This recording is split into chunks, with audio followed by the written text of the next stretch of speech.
Alright, welcome! Today we're going to be talking about two heroes that are released in the test client. Ember Spirit is going to be the first one, and as I said in the previous closer looks, we are getting into the heroes that are very flashy, very action-oriented.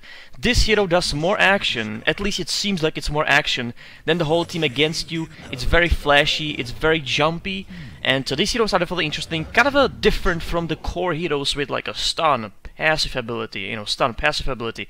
These heroes are very simple. The new heroes are very complex, so that's, I think it's a good thing.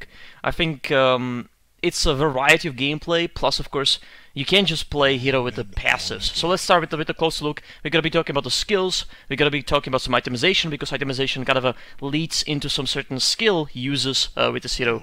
So let's start. So the first thing we're gonna be talking about is the Flame Guard. That's gonna be his mostly defensive spell, but he has some offensive attributes. So it's gonna create a flame shield around the Ember Spirit that is doing damage over time, or damage per second, against the enemy team. So they start pretty much burning.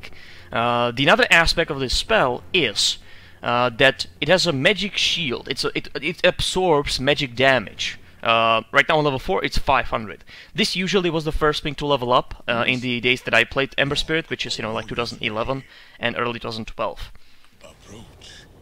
If the magic damage is dealt, or enough magic damage is dealt, so over 500 magical damage, the shield is going to disappear, so you're only going to be doing damage over time.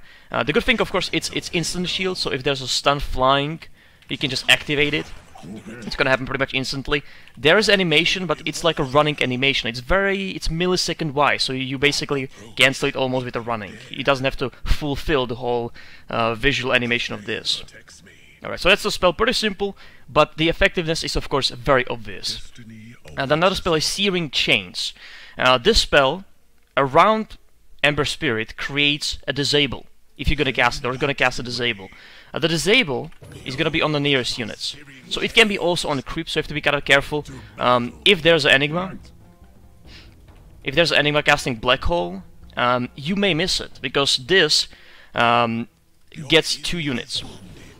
Not more than 2 units. As you see, it casted on these 2 guys on the left, rather than Enigma. So if Enigma is Black Holing, and you're like, I'm gonna cancel it, it may happen, or it may not happen again, see? So it's not really a reliable spell, but then again, it has also use with the Sleight of Fist, so this spell is still pretty good. They nerfed it, if you're kind of interested, they nerfed it from 3 unit counts to just 2, and they nerfed also a Flame Shield, the Magic Absorb. So definitely this hero went through some nerfs, as he actually should at the time. The damage is pretty minimal, 100. It's more about the disable itself, holding the heroes, so you can rotate maybe more of your cooldowns. Now the very interesting and flashy spell is Sleight of Fist. It's a physical damage, it's attack, single attack on every single unit that is in this area. The damage is not that good, but it leads to the itemization of this hero, because it's almost stacks nicely with more items, and this hero is kind of that hero type, that type of hero that works better with more items and more items. If he has limited items, so if I have like a face boot only, the hero is not that effective. It doesn't seem like this hero can do that much, and he definitely can be defeated pretty easily if he doesn't have items, if he doesn't have farm. But if he does have farm, let's say I have Desolator, Maelstrom, and a Battle Fury. So Sleight of Fist, what it does, he jumps on every single target on the area of effect, which is of course this, which is creeps, neutrals, everything that is there, and he does a single attack to them. It's a physical damage, so if there's a BKB, doesn't matter too much. Now, the good thing is, if you look at these heroes, every single one of them that I jumped has a Desolator debuff, so -7 armor. And also, 4 heroes just here, I will trigger Maelstrom, I would say 100% of times. So Maelstrom triggers here. Maelstrom. So, I'm triggering 100% of times my spells, which is, I think, pretty important.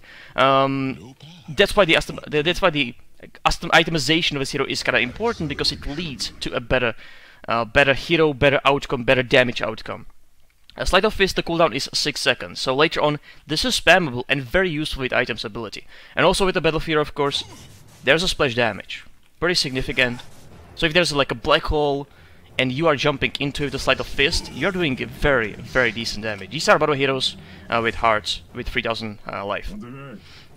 So Sleight of Fist is very useful in the end. And additional thing I would kind of mention is you can avoid stuns, but you have to understand you are coming back. Also, that's a very important thing. You are coming back to the place that you casted the spell from. So you can avoid stuns, but it's not that easy, because the stun actually travels to you. So you need to disconnect it in like a right time. See? Right now disconnected. So you need to be correct, because as you see, the stun flies to you.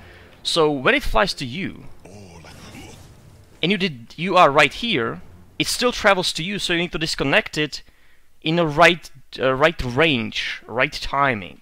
It's not that hard if you understand it, but of course it can be a little tricky. So you basically need to master the hero, which I think is a very important part of this hero. You need to play it correctly, you need to be quick, you need to be flashy with it, and it's definitely going to be interesting and very useful outcome for you. Also, additional thing with the Sleight of Fist, as I said, you can activate spells in it. So I can do Sleight of Fist, I can activate the Bolas and a shield, as you see right now. So if there's an enigma black holing your whole team, you can't really get there. You can cancel it through the Sleight of Fist, because you are in a safe position, you're not going to be black holed, you're not going to be disabled at the time. That's how you're disconnecting those spells, because you cannot be stunned in a Sleight of Fist. So when the spell is there, or reaching you there, it doesn't really do too much.